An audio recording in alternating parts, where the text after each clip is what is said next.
আজকে সারাদিন খুব প্যানিকের মধ্যে আছি।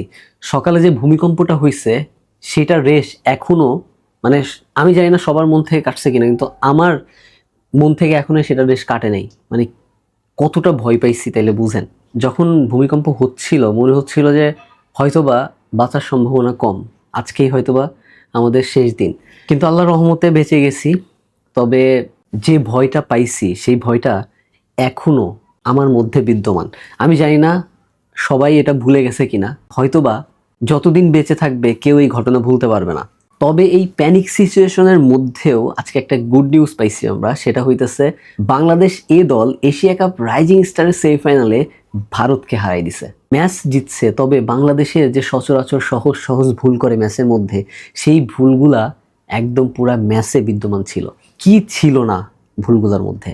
ক্যাচ মিস থেকে শুরু করে ফিল্ডিং মিস, সহজ রান আউট মিস, এবং একদম লাস্ট বলে 4 রান দরকার, সেখানে যখন 2 রান ওরা নিচ্ছে, আকবর আলী যদি রান আউট নাও করতে যাইতো তাও কিন্তু ইন্ডিয়া হেরে যাইতেছে। যাই হোক, অনেক ভুল করার পরেও শেষ মুহূর্তে জয়টা ছিনিয়ে আনতে পারছে আলহামদুলিল্লাহ।